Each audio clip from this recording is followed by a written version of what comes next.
Hey guys, welcome back. BDCKR here. We're back with Season 8, Episode 28 of our weekly Q&A videos. Quick interruption last week because it's exam season for me, and it's still exam season for me this week. So it's going to be a little bit of a shorter episode than it normally is, but we didn't want to skip 2 in a row. So I guess wish me luck on my exam tomorrow. Good luck on your exam tomorrow. And we'll be getting into it though, because the show must go on. So, first question comes from Satan, and they say, Satan. or I guess this is more of a comment than a question, but they say, if you gear Red Lantern with Killer Croc card, Batman Ninja Helmet, and Soda Bottle, he takes very little damage, one of the best tanks. Also, Black Knight Martian Manhunter, geared the above way in his defensive state, which lasts the longest, takes absolutely no damage. And then there's 3 exclamation marks. It's very exciting. 0 damage. Yeah. And so that's the comment. Yeah, it is. It's always interesting to play around with team setups and gears to make it do something that it shouldn't. Yeah. And we've done that lots of times before. I guess the really obvious time is we even did a video using copyrighted music, which means we don't get any ad revenue from it. It was so worth it. Was using Silver, I believe it's Regime Nightwing, to take 0 damage when he's fighting a bunch of really high power cards. I think he was even fighting some metals. Yeah. And taking 0 damage is pretty cool. Yeah, it is fun. It's really fun. It feels like you've broken the game. It feels like if you're invincible, it's over, right? Like, what else Right. even? And then the game breaks you. So the struggle is to make sure you have enough offensive potential left with your non-tanks. Yeah. So, because it really doesn't help that much when your tank takes no damage, but your attackers you can't really do anything. They just keep on attacking you, and all it means is that you're drawing the fight out, right? Yeah. And tanking, the other thing I guess too is tanking takes time. It's one thing if you have a fight where you happen to need a tank, as opposed to taking up a slot because you necessarily are you going to use your tank every time. Yeah. Because you're still actually, even with a non-damaged tank like that, you're still vulnerable to Claw of Horus, and I believe you're also vulnerable to damage over time, which ain't great. So my favorite use of tanks, I mean, the classic original loadout, I mean, this has been since the beginning of the game, and I think in some ways it might have changed in a subtle way. It used to be best for a tank to eat specials, and also to wait out opponents taking damage over time. But it also means that you have to really manage your tag-ins properly. Yeah. So that you're ready for a tag-in when you need it, and you haven't just tagged somebody else in when they come in at you and you're vulnerable with one of your attackers. So I guess if you want to look at it broadly, I think the main limitation of a strategy of having a really, like a super tank where you really make it, I mean, we've done this before, New 52 Superman, where you make it so that they take pretty much no damage. You're giving up offensive output. Yeah. So you ask yourself a couple questions. Is the tank doing damage? If he's not, you're wasting your time. Is your offensive card doing damage? If yes, then you're not using your tank. Yeah, anytime your offensive card is dealing damage, you're not using your tank. And that's the interesting thing about this game, is because that theoretically, right, from the actual mechanics, you'd think that it's a game about winning or losing fights. Yeah. Right? Yeah. And early on it is. Because early on, you can have guys who aren't good enough to beat somebody, right? Winning can be more of a struggle. And you reach a certain point, and it can be pretty late in the game, right? It's when you have gear, characters, and skills required to win consistently, right? Against the people that you're fighting. And then after that point, the game doesn't become about winning or losing fights.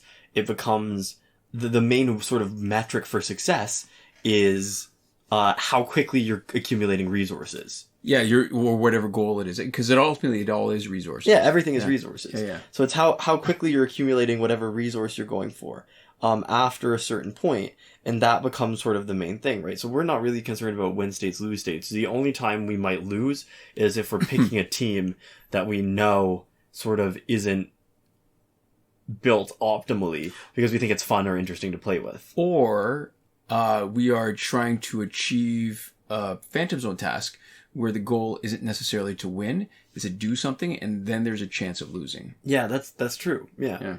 And so the thing about taking 0 damage is it's really cool. It's fun. It feels like it's something that you shouldn't be able to do. You know what I should probably do is link the playlist that we have of just fun stuff where we've got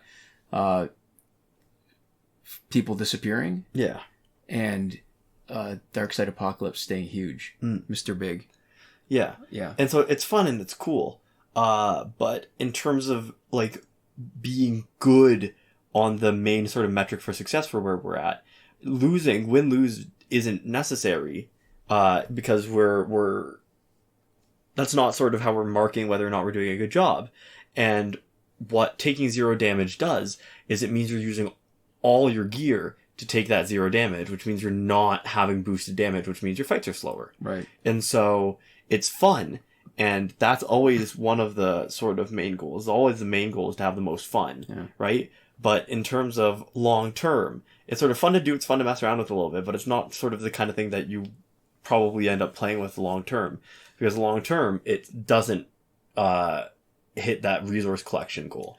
So you made me think of something too, and it I don't know why it took me until just that moment as you said it that I realized when you talk about being fun, because there was a change in how we played when we had accumulated everything that we wanted to. And what's changed the way we've played again now is the lack of Valorium alloy. We're still probably about 5 Phantom Zone seasons away, maybe more, to have enough Valorium alloy to fully max out all the metal characters. Yeah. We've done 2 of them. And when I say fully max out, I mean fully promote the passive and fully level up all the... I don't even know what the term is for the specials, but max out the specials regularly and then do it with like the dark energy stuff. Yeah, metal abilities. Yeah. And that's changed it, because I think if we had everything, I wouldn't have to spend so much time playing every Phantom Zone play-in every time and be resetting a few times just to try to get the Valorium. Yeah. It's just so rare. Mm-hmm. And it feels like it's been a year at least. It has been. Yeah. Right? Because it's been at least a year since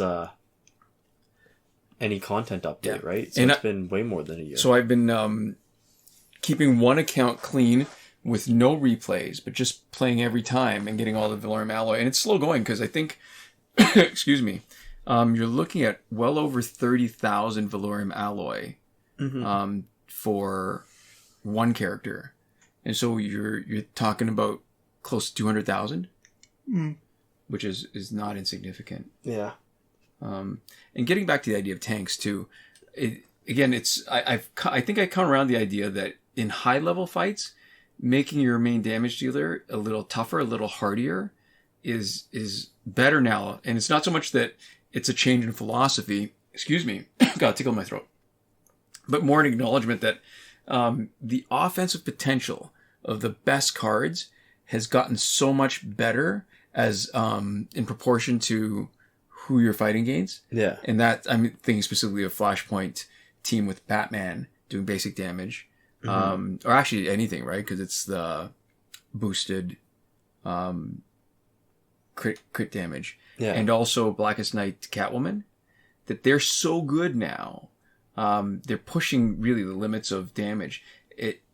If you started even boosting that even more, there's a level before you use up all 3 gears for basic damage, where you've already gotten past the point where it's useful. And if you backed off on it and used the gear to make them a little harder, like you do on Flashpoint Batman with the Astro Harness, it still does a huge amount of damage. Doesn't really make the fights any significantly harder or even that much slower, but you make them tougher. And it's easier to, say, in this case, complete some of the Phantom Zone tasks, like getting combo enders to do health steal with Batman and his gauntlets. I mean, he's only got 1 basic damage gear, right? He's got gauntlets and he's got Astro Harness, just to get the health steal when that task comes up. Yeah. So there we go. Yeah. Yeah. So we'll link the playlist for our fun stuff and maybe also the video, which is I think still our channel video. Yeah, taking 0 damage. I can't see any reason to take it off. It's still my favorite. Like for a moment that sort of encapsulates what can be really fun about Injustice. Yeah. Yeah, I love it. Mm-hmm. Not representative of our other content, but pretty fun. It's the best of the. See, this is the problem. This is what happens with movies, right? When you have trailers, where you want to attract the people. It feels like we talked about it just a couple weeks ago. Not on the show, but I think we talked about it in person. Yeah. So when you have trailers for movies and you want to entice people to watch it, you want to give them something that thinks, "Oh, that's really cool. I want to watch it," and they like spoil the whole movie. Or even if it doesn't spoil the movie, which it can. But it takes away the best moments, and then instead of getting to discover it in the movie, it's like they don't trust you. It's, you know what it's like? It's like when I was young, and I wanted to pretend we were playing hide and seek, and I would hide under a blanket, and I think, oh, you know what I could do to make it look more like it's junk and not me? I'd have toys sticking out of it, and then I put toys sticking out of it. I thought, oh, I need more toys sticking out of it. And I thought, but if these are all the toys sticking out of it, what do I have underneath? And then I think I need more toys. Mm-hmm. Or junk to put underneath it, but if you don't know that it's there and it's not sticking out a little bit, you can't be fooled into thinking it is. And that I don't. It's a weird logical fallacy. I'm not sure what it is that made me think by sticking everything at the edge of the blanket, it was more convincing. I was very young. Yeah, it's that balance that you have to strike, right? It's like for game demos or anything else where you want to give people an experience that justifies them investing something, right?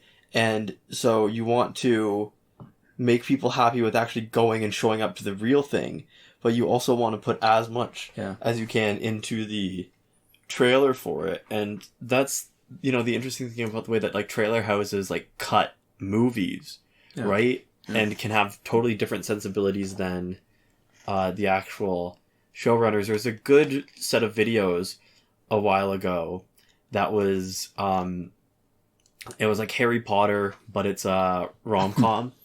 And then Harry Potter, but it's a horror movie or whatever. And somebody had just re-edited clips from Harry Potter and made them into different genres of trailers. So, the rom-com one, or like it was a coming-of-age movie or something like that. It might not have been rom-com. But the coming-of-age movie focused on the sports, focused on people goofing around, and then it had Ron's character. There was like the cut where it's like, Harry, these girls are gonna kill me, and then it like smashes into like that like high like tempo music, and then it's like sports scenes and like whatever, like all the like kisses that happened in it, right? Were all put together, and it totally like gives it this really specific energy, right? And so that sort of is the issue that you run into. But see, even that in some ways is better, because what you're doing with that kind of movie is giving them you incorrectly the feel of what you want, because you can control that. But it used to be that in, I guess, the old days, they would trust the word of mouth a little bit better or more, so that they could give you a feel for what it is, so you think, do I want to see this or not, without spoiling all the moments that were good, and trust that the people watching it and enjoying the moments would tell all their friends and convince them to go. That's true. Yeah, it is. Trailers now, it's so hard because there's a lot of stuff that like you don't want to know stuff going in. Right. Like Sorry to Bother You, when I watched a trailer, right? How it had way too much. It had so much stuff that you shouldn't tell anybody going in. Right. And it does spoil a lot of the movie. Do you think they needed to do that though? Because it is a specific kind of movie. Maybe. And I don't know that it's got really broad appeal. Good movie. Yeah. But not that you'd want the wrong person going to see it. Mm-hmm. You know what I mean? Yeah. Like there's certain things that suffer from not enough people, and certain things that have to reach the right people. Mm-hmm. And now I'm just thinking about the way that they've totally recut Suicide Squad. Do you remember that? Why? Did they recut Suicide Squad? Yeah, so what happened with Suicide Squad is that they released the trailer, right? The Bohemian Rhapsody trailer. Okay. And everybody loved it, and they're like, wow, this is going to be a really good movie. And then they totally recut Suicide Squad. They let the trailer house edit the movie. Oh, what? Yeah, they let the trailer house cut the movie. That seems And I think that was odd. the one that came out in theaters. I don't remember. It was complicated. I think that's a simpler version of it. But they totally recut the movie based off of how successful the trailers were. And this is like that kind of aesthetic. The aesthetic of Suicide Squad is one that a lot of media has tried to ape, right? Mm-hmm. And Suicide Squad is also kind of aped, right? Because it's that not, it's like cyberpunk, but it's like that, like, sort of almost cyberpunk, right? Because it's like a lot of neon and stuff. It's sort of going for that more irreverent, like a noir kind of aesthetic. Do you mean like I'm trying to imagine? Not even, because you remember Suicide Squad, right? And I'm struggling. I remember the one stuff moment that was really good where the Enchantress did it with her hands in the... That's not it. I'm thinking about like the neon and the way that the intro was like very sort of like stylized CGI, and it's all this sort of bright colors and stuff. It's not... And that wasn't really the vibe of the whole movie, and that's part of why, is that there was things that didn't fit together exactly, because it was a movie that was cut in post to look like something different. And I'm thinking about the game like Rage 2, for example, as something similar, where I watched a video essay on it. Called Rage to a Game Feel, I think, by Errant Signal, where they also talked about how it seemed like they sort of added that like neon, irreverent, funny weirdness on top as like a layer that wasn't really built into the game in any sort of strong fundamental way. And you have that, I mean, talking about like recutting stuff, like the Zack Snyder cut. Justice League. Justice League that just came out. I have not seen it. Have you seen it? I haven't seen the original Justice League. I haven't seen the Zack Snyder cut either. Is it a movie though when it's the length of 3 movies? Like what it is, it should have been was like a limited edition, not a limited edition, but you know, what do they used to call them? Miniseries on TV? I don't know. But how long is the Snyder cut? 4.5 hours. Is it 4.5 hours? Okay. Yeah. So what you're looking at, traditionally movies were 90 minutes, right? Mm-hmm. It's only the last maybe 20 years that we've been really pushing. Yeah.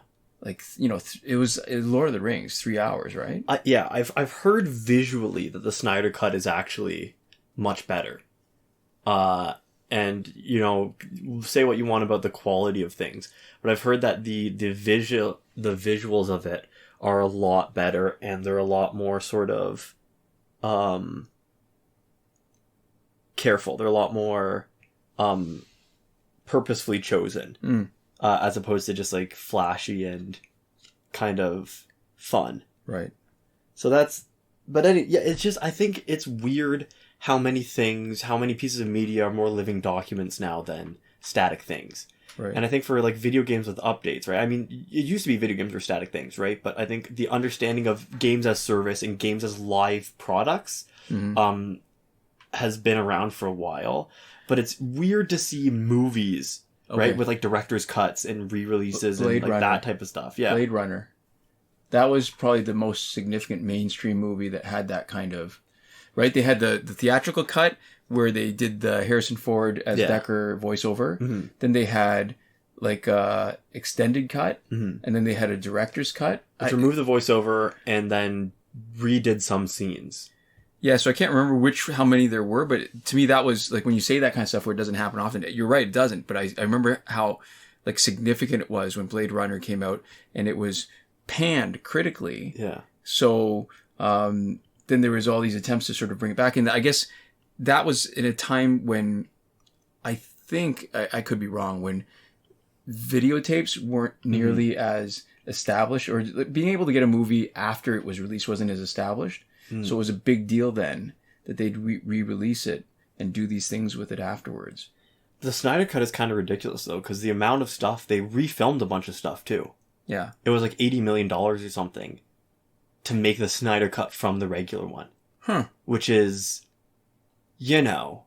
It's a lot. That's how much a movie costs, right? They almost made like a second movie, and it's not as much as the Justice League movie costed. Right? Yeah. To remake it. But it really is hugely expensive, and they got, you know, the actors back, and they redid a ton of stuff, which is it wasn't just re-editing and redoing some of the shots. They literally like refilmed a huge amount of it, and the pacing of it, you know, clearly they added an extra hour and a half, right? And that's not just like... Was the original movie 3 hours? Or some, I don't know how long. I thought it was like 2.5. I thought they like really... I mean, you can complain so much about how stuff doesn't make sense when it's really short and tight. Yeah. But when you're spending that much time, it really, like, you've got... It's not a movie anymore. You know what I mean? Like, you're just spending so much time. It is really like a TV show. Yeah. I don't know. It's not...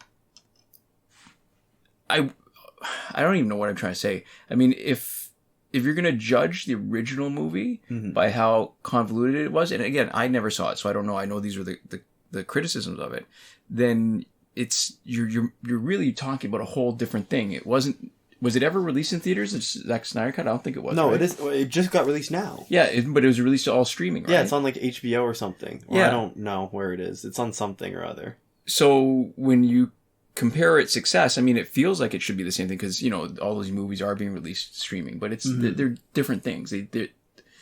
They're working within different constraints. And it's also got like the weird aspect ratio, right? It's like 4:3 or something. Oh, is it? It's not widescreen. Yeah, it's like a square interesting aspect ratio, and they have a thing at the beginning which is like to preserve Zack Snyder's original vision. This will be presented in this aspect ratio, and it's like because is that what they do in IMAX too? Because it's the film 70mm film. No, right? IMAX is way bigger. It's bigger, this but is a narrow ratio. aspect ratio. But the ratio is what is the ratio of IMAX? I have no clue. Because it's the film that they do it on, so that changes. So normally they have to crop out what they see. So it's that's interesting. Yeah, well, because IMAX is supposed to be really high field of view. This is like constricted field of view. This isn't. I don't think this is meant to be blown up like IMAX is. It's meant to be watched on like a normal screen, and then you lose the sides. So I thought it was that IMAX was it's the big screen. But one of the defining, besides being a big screen defining it, was that the proportion was a little different. So that the quality of film of the negative has to be better in order to be able to project that big without making it look like crap. Yeah, it is. It's the biggest film. It is, I think, of any type that's being used commercially right now. Yeah. But anyway, I feel like for what our channel is, we should almost have to watch the Justice League. Yeah, movie. I think we do. All right, so we figure out what we might have to watch the Snyder Cut. Yeah. Although it is a lot more of a time commitment to watch the Snyder Cut. Yep. Oh, wow. All right. So we resolved to make this shorter. We still got one more question that's probably going to take longer than what we've got left to... We'll give it a college try. Yeah, okay. So then this question comes from Naman Jadiya. Not exactly sure how to pronounce that. As always, let us know in the comments if you want us to not do it wrong. And they say, could you please make a video on how can we get maximum damage over time possible, and which character is best for damage over time? We can still use Red Lantern Hal Jordan for defense with New 52 Shazam with Batman Ninja Helmet, Killer Croc Companion, and King Gold Soda. And also we could use him as damage over time character because his second special does burning, and paired with Quake Engine, Ibistic, and Astro Harness, he does a decent damage over time. We sent a link to a damage over time team that we had. That was... I think we started off with Arkham Knight Catwoman, really totally abusing Boss Arkham Origins Batman and just bleeding him out pretty quick with not much in the way of specials. And then the original commenter comes back and says, I saw that, but that's not enough at all. I have some suggestions that are surely way more damaging than that. That's what I've noticed for only special first. If you have crit chance, so the max damage over time of Flashpoint Aquaman with Flashpoint Batman with Quake Engine, LexCorp Helmet, and Ibistic, check it out. He does like 1.5 million damage in like 10 seconds. If you don't have crit chance on any other damage over time dealing character, the max damage over time is of Batman, Ninja Lord, Joker. The best gear set, if you don't have crit chance, is Ibistic, Quake Engine, League of Assassins, Adept Blade, or Heart of Darkness. This is only when you don't have crit chance. If you have crit chance, otherwise the max possible damage over time damage, I already mentioned, up, and then is Catwoman. And remember, you can also buff Flashpoint Aquaman and Joker's damage over time even more with Batman Returns Catwoman, and with Animated Harley Quinn you can buff Joker's damage up to 40% more. And then comes Arkham Knight Catwoman, if you pair her perfectly, as you mentioned in that video, otherwise it's Aquaman Injustice 2. And for Special 2's best damage over time is of Flashpoint Deathstroke, and with Flashpoint Batman, without any doubt, then comes Arkham Knight Catwoman. Well, that's what I've noticed. I don't know. Is this the best or not? That's why I asked you for help, as you are the OG of Injustice Mobile and way more experienced and knowledgeable. Thank you. So this is someone who clearly spent a lot of time thinking about damage over time and how to max it. I think just to give this justice, we might have to just put a bit more footage at the end, because you're going to see what the final Phantom Zone Crystal is for this run. Yeah. So it takes a bit longer, but... All right, so I think the hardest part about a damage over time team or character is that the better that you make it, the more vulnerable you are to a Blackest Night Flash team. Yeah, the less you sort of spread out and differentiate what you're trying to do. Yeah, and it's not like you see a Blackest Night Flash team every time. But there's a chance, a significant chance that in an Ultimate Ladder run, you're going to face it once. And it's such a shame and such a waste of time to blow an Ultimate Ladder bonus because you happen to run into the one wrong team. Yeah. Because you're dead if you hit that. So when you gear a team or a character to be really good damage over time, it comes at a cost for your gear loadouts. So here's the thing. Max damage over time happens when an opponent has max health. Yeah, the more total health. Right. So the numbers you're talking about, 1.5 million health, that typically doesn't happen in multiplayer, but it happens pretty commonly in late rounds of Survivor, which, let's face it, is not a great return on investment if you're looking at the time for the rewards you get for getting further. Yeah. So there's some sort of basic premises that we're working with. One is that specials that cause damage over time usually have reduced initial damage. Mm-hmm. Not, most of the time, but not always. You get more benefit from damage over time if the opponent has more health, like I said. And damage over time usually requires doing a special, which means you need power. Not always. To really burn somebody down to like that type of 0 health damage over time is almost always with a special, I think. Right. So the first part, right? So reduced initial damage means damage over time usually takes longer to happen than if you were to use a special that just did the damage straight out. Yeah. And the sort of quasi-exception to this is if your damage over time is huge, then it ticks off really fast and it happens really quick. But it'll never be quicker than specialty damage. Mm-hmm. And specialty damage has the advantage of when you use Tantu Totem. Special damage? Special damage, yeah. What did I say? Specialty. So special. It's okay. That means you do, you get your Tantu Totem power back. Mm-hmm. Again, Quake Engine, as mentioned, was a good choice because then it refreshes on the next guy. But it doesn't change that you're not going to have your bar of power. You can't just hang out like you do if they're just a straight specialist. Mm-hmm. You just keep on knocking people over and doing damage over time over and over. You just lose your power. Yeah. And max health, so that's the first part. Second part is max health usually happens at the beginning of the fight. That means you're looking at Tantu Totem, Master's Death cards, maybe Batgirl. You're using something for your damage over time specials to get power as quickly as possible, which means that you don't get another good specialist. Mm-hmm. And the main exception to this is New 52 Wonder Woman, right? Yeah. I think she's the only one that has the passive that lets you use her power to give her teammates power. Mm-hmm. And that means somebody else. So New 52 Wonder Woman can be our specialist. And when we have our Justice League team, you can see that Aquaman, Injustice 2 Aquaman specifically, gets to be damage over time specialist. Mm-hmm. Without having to use any slots for power generation. His power generation is offloaded to her. Right. So if your specialist is not New 52 Wonder Woman, which is most teams, then you're going to be doing damage over time at the expense of doing more specials damage. Mm-hmm. That's just the math of it because of the limited number of gears and the limited number of team slots. Yeah. So if you're not using your damage over time guy at the beginning of the fight, then the damage over time isn't doing very much. And I guess the only exception to that would be like we talked about earlier in the previous question about an opponent who's geared to not take any damage. Yeah. So when you're looking at these kind of vulnerabilities and limitations, and then the chance that you're going to run into Blackest Night Flash team, the joy in making that kind of team is pretty diminished.